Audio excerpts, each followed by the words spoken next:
Oke, baik. Ayo kita diskusi dengan baik ya. Tapi jangan kejang-kejang ya. Aku dari dulu baik-baik aja. Oke, baik. Ayo kita mulai ya. Kita mulai. Silakan. Ini tema kita ini nih. Saya manggilnya apa ini, Mas? Saya panggil Dayak gitu. Nanti kan nggak enak sama Dayak-Dayak yang lain yang Kristen-Kristen. Saya panggil apa ini? Kamu mau panggil aku apa?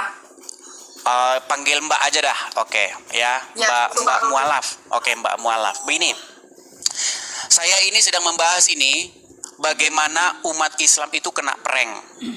Karena ternyata tidak ada nama Muhammad di dalam Taurat dan Injil seperti yang dikatakan Al-Quran. Al-Quran berkata bahwa nama Muhammad tertulis di dalamnya, di dalam kitab Taurat dan Injil. Ada suatu kisah bagaimana Umar ibn Khattab membawa lembaran Taurat dan Injil. Ketahuan sama Muhammad. Muhammad marah besar, dia mukanya merah.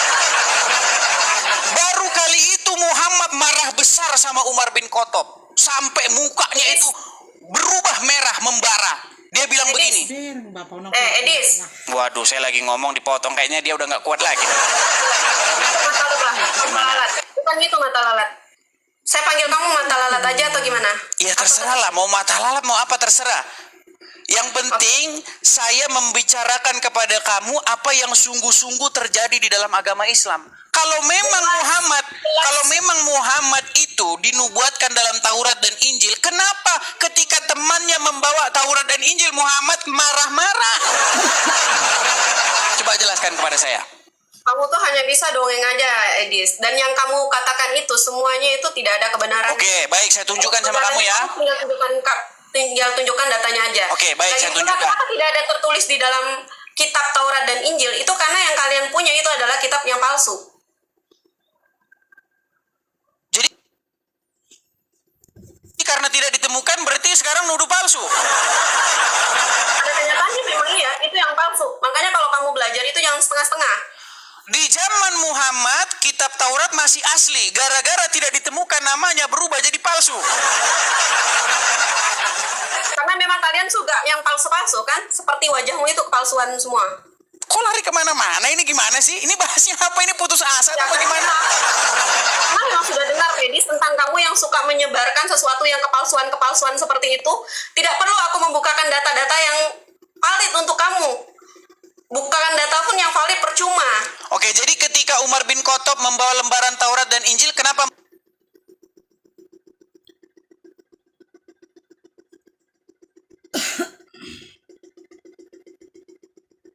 Muhammad marah?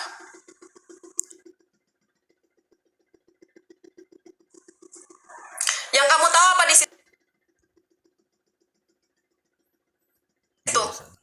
Iya, makanya saya tanya dulu, kenapa dia marah waktu Umar membawa lembaran Taurat dan Injil, padahal nama Muhammad tertulis di sana? Mana datanya yang kau katakan seperti itu? Oke, baik. Kita bacakan ya. Karena kan selama ini kan jadi mualaf kan cuman ini aja, ikut-ikutan saja. Saya tunjukkan bagaimana Muhammad marah ya. Nih, saya tunjukkan hadisnya. Ya.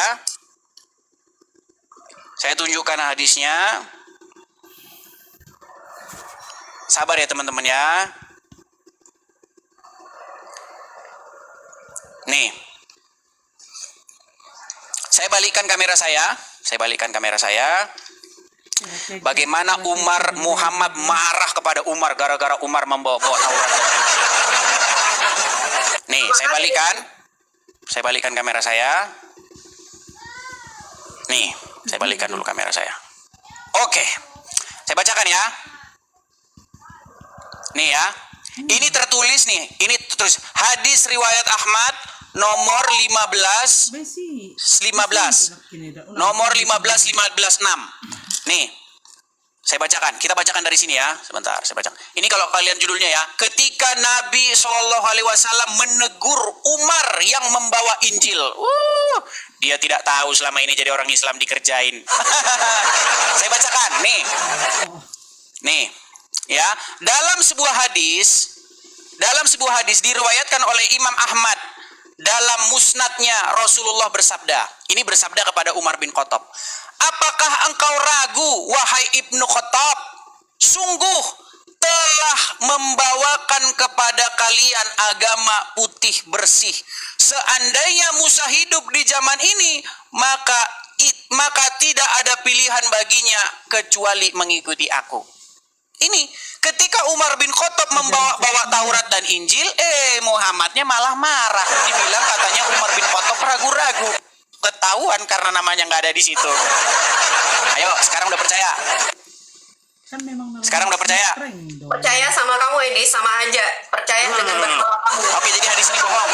Balikan lagi wajah kamu yang Oke, baik, saya balikan lagi. Jadi kamu percaya bahwa hadis itu bohong? bohong itu kamu Edis. Karena Jadi kamu hadisnya selalu gimana? mencari Oke, sesuatu yang kalau gitu palsu. saya mau tanya sama kamu, hadisnya gimana? Yang bohong itu kamu Edis, karena kamu selalu mencari sesuatu yang palsu. Oh, berarti saya bohong. Oke, baik. Kita putarkan dari ceramah Ustaz saja ya. Bagaimana Umar bin Khattab pernah membawa lembaran Taurat dan Injil nih. Kamu bilang saya bohong. Waduh, sungguh kamu nekat yang nyata kalau seperti ini caranya. Nih, saya bacakan kepada kamu nih. Nih ya. Edis, Nih. kamu kirim lagi, emang saya suruh kamu kirim. Apanya? Ini dengarkan nih, dengarkan. Dengarkan ya nih. Wa nazzalna 'alaikal kitab, dan kami turunkan kepada engkau Alkitab. Tibyan likulli syai', sebagai penjelas bagi segala sesuatu.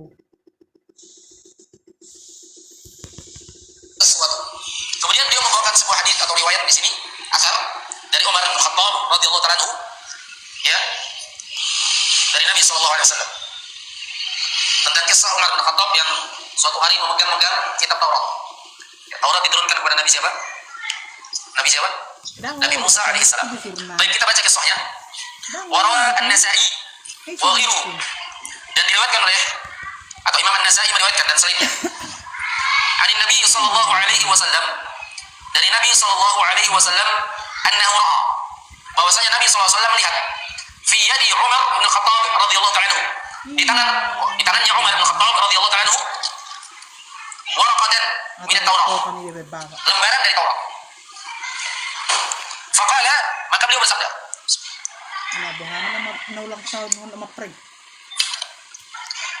Amutahawwakuna ya Ibnu Khattab, apakah kau meragukan wahai Ibnu Khattab? Dalam ayat yang lain dijelaskan maknanya ya, asyakun anta Ibnu Khattab, apakah kau ragu wahai Ibnu Khattab? Nanti kita jelaskan maksudnya. Nah, intinya bagaimana? Intinya ketika temannya Muhammad Ibnu Khattab membawa lembaran Taurat, Muhammad malah nggak senang. Mata lalat. Kenapa dia nggak senang coba? Mata lalat. Nggak ada jawaban kan? Nggak ada jawaban. Jadi Kamu hanya mencari sesuatu yang tidak baiknya aja. loh, Sama seperti sekarang begini, gini ya.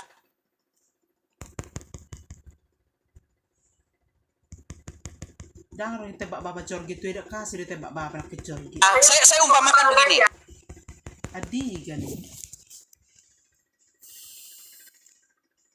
Sama otak kamu itu mau mencuci otak-otak orang yang ada di situ gitu. Loh, tidak mencuci Mbak Mualaf. Saya hanya menyatakan apa yang tertulis di dalam literatur kalian. Kalau memang Muhammad itu dinubuatkan di dalam kitab Taurat, kenapa Umar bin Khattab ketika membawa kitab Taurat itu, Muhammad malah marah? Apakah engkau ragu-ragu ya Umar bin Khattab? Loh, masa ragu-ragu? Loh, justru harusnya itu kesempatan Muhammad untuk menunjukkan kepada Umar bin Khattab, wahai Umar bin Khattab, sini kitab Tauratmu. Nih, saya tunjukkan bahwa nama saya ada di situ. Ternyata Muhammad malah mukanya merah. Gara-gara Umar bin Khattab membawa Taurat dan Injil. Nyata bahwa sebenarnya Dari mana Muhammad. kamu tahu muka Muhammad itu merah, Edis? Bagaimana? Dari mana kamu tahu muka Muhammad? Di dalam itu merah? hadisnya bunyinya begitu. Di dalam hadisnya Muhammad di situ dikatakan wajahnya berubah memerah dan dia marah kepada Umar bin Khattab. Kamu saja selama mualaf baru dengar riwayat ini kok. Kamu mualaf berapa lama sih? Jujur, wajar Edis, karena aku mencari sesuatu yang benar, bukan mencari Lu sesuatu yang giliran, salah. masa sekarang saya kasih tahu kamu informasi kok kamu bilang-bilang saya bohong.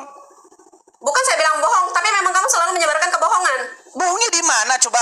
Kalau begini Mbak ya. Apapun yang kamu Begini. sampaikan itu semua kebohongan, Edis. Begini, saya panggil Kak deh lah. Saya menghargai kamu lah ya. Saya panggil Kak Mualaf. Begini Kak Mualaf Saya ya. nggak perlu harga dari kamu karena memang tidak Ya kan marah ngambek. Saya nggak marah, Edis. Ngapain saya harus Ngambek. marah? Ngapain saya harus Nanti kalau marah? ngambek-ngambek nanti cantiknya hilang. Ya. Edis, cantik saya dari hati, bukan hanya dari fisik. Ya sudah, nggak apa-apa lagi nih. Sekarang begini, intinya yang saya bilang sama kamu gini, saya hanya memberitahukan kepada kamu apa yang tertulis di dalam riwayat-riwayat Islam. Saya nggak menambah-nambahi, saya nggak mengurang-urangi. Bahkan saya pernah memberikan tantangan begini. Kalau ada orang Islam yang mampu membuktikan bahwa saya fitnah, nggak usah lapor polisi. Saya lompat dari Monas, saya bilang, lompat saya dari Monas. Kamu berani ngomong kayak gitu karena kamu tidak di Indon, Edis. Loh, dari dulu udah saya bilang. Saya sudah bilang itu dari dulu. Nggak ada saya ceritanya itu memfitnah. Makanya kamu berani ngomong kayak gitu. Oke, sekarang begini aja, biar kita nggak ini debat nggak kusir. begini, nggak begitu, Coba Edis. tunjukkan di mana nggak saya begitu, pernah melakukan Edis. fitnah. Coba Banyak di mana sekali saya pernah fitnah? fitnahmu, Edis. Contoh, kasih satu contoh. Satu contoh yang nyata apa? Banyak sekali, kamu lihat aja semuanya fitnah Apa? kamu. Nih, semua background saya siap. Semua background saya nih, saya kasih contoh nih, background saya yang terkenal ya. Saya kasih contoh nih. Misalnya, nih, saya kasih nih. Nih. Tidak ada nabi yang kena sihir kecuali Muhammad, betul nggak? Udah, Edis, kamu tuh jangan cuma beraninya saat kamu lagi di luar aja. Sekarang begini loh, Kamu coba beraninya di begini luar Mbak aja, Mualaf, Edis. Kak Kamu Mualaf, hanya berani dengar, pas lagi di luar aduh. negeri aja. Kalau kamu di Indo, Ini kamu gimana berani. nih, ini mana lah? Suka-suka kamu aja, Edis. Jadi begini Suka-suka teman-teman kamu ya, aja, Nulis, karena ya. mereka tidak mampu berargumen, karena mereka tidak mampu menjawab, kok yang dibahas malah kamu begini, kamu begitu, apa sih? Apa menjawab sesuatu kepalsuan? Ya sudah, coba.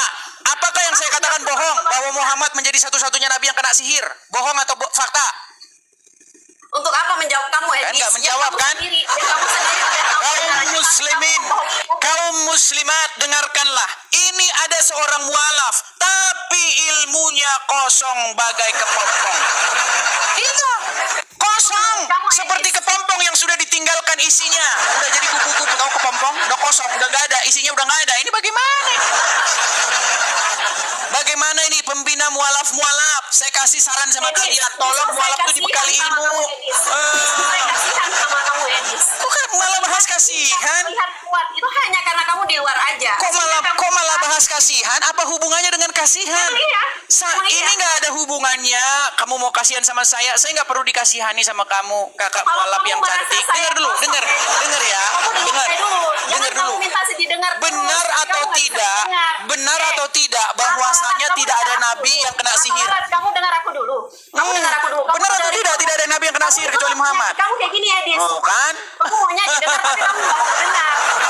Oke, silakan coba. Kalau kamu merasa aku kosong, ngapain kamu ngikutin aku? Karena aku ada isinya. Kamu makanya kan yang datang ke ngikutin aku. sini. Banyak orang ngomong Siapa yang gini. datang ke kamu?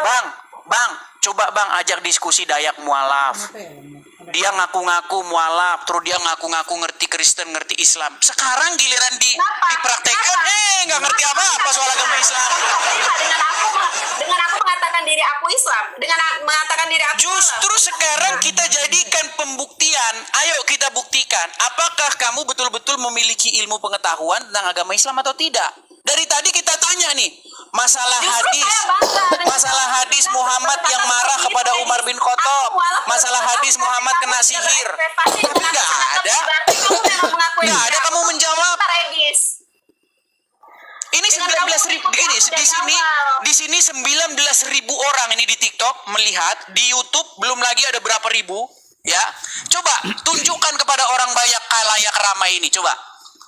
Apa jawabanmu ketika ada seorang Kristen seperti saya berkata, tidak ada nabi yang kena sihir kecuali Muhammad? Apa jawabanmu? Coba. Apa? Macet. Kalau yang percaya ya begonya sangat bego. Memang Loh, itu ada. ini bukan teman-teman. loh. Ini namanya Tapi argumentum semuanya ad itu ada hominem. penyebab, Tahu nggak ada argumentum ad sebabnya, hominem dan itu apa? Ada penjelasannya. Nah, seperti Edis nih, teman-teman. Di situ ada berapa, Edis? Tempat kamu, kata kamu? Ada berapa? Di sini 19.900, hampir 20.000. Ada berapa di situ, teman-teman? 20.000, udah dibilang 20.000.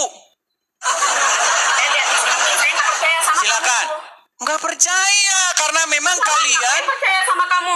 Orang munafik kayak kamu. kalian percayanya sama Bukhari yang mengatakan Muhammad kena sihir. Oh, gimana?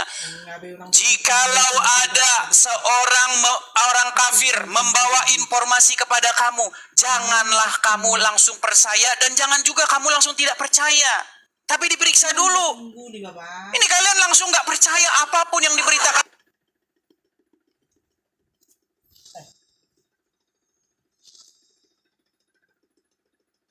Allah. Oli dang roba apa nganeng tans? Janganlah kebencian kamu terhadap suatu kaum membuat kamu tidak adil terhadap mereka. Betul? Betul nggak? Ini malah 20.800 orang sekarang. Hampir 21.000. Yuk, di hadapan 21.000 orang. Apakah jawaban seorang mualaf ketika disuguhkan fakta bahwa Muhammad menjadi satu-satunya nabi yang kena sihir? Silakan. Udah gelagapan dia. Ayo, silakan. Jangan kabur. Jangan telepon Zulkifli M. Abbas atau Nur Alim. Atau suruh sajalah telepon Adi Hidayat boleh, telepon Abdul Somad boleh. Ayo silakan. Siapa yang mau ditelepon? Bahkan saya menantang Abdul Somad Adi Hidayat untuk diskusi dengan saya. Ayo. Gak level mereka lawan kamu, Edi, seorang sampah. Bilang aja takut. Kotoran kayak kamu ngapain, Edi? Dari Kenapa? tadi Ya Allah. gini. Oke, saya jawab. Dari tadi macam-macam logical fallacy, macam-macam kesesatan logika. Salah satunya adalah argumentum ad hominem. Tahu nggak argumentum ad hominem itu apa? Nggak tahu, namanya juga mualaf. Oke, argumentum ad hominem adalah sebuah argumen kecacatan berpikir.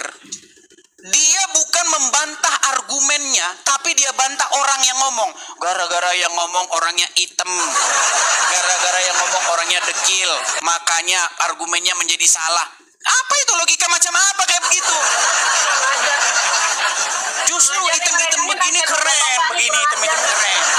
Jadi begini ya, Dayak mualaf. Mereka ini dengarkan. kurang ajar nih pakai tombak-tombak nih ya. Aku udah kena peringatan ya, kurang ajar kali ya. Nah, kan itu karena kamu argumentum ad hominem tidak menjawab pertanyaan tapi malah kabur dia teman-teman, dia saksi mata ya.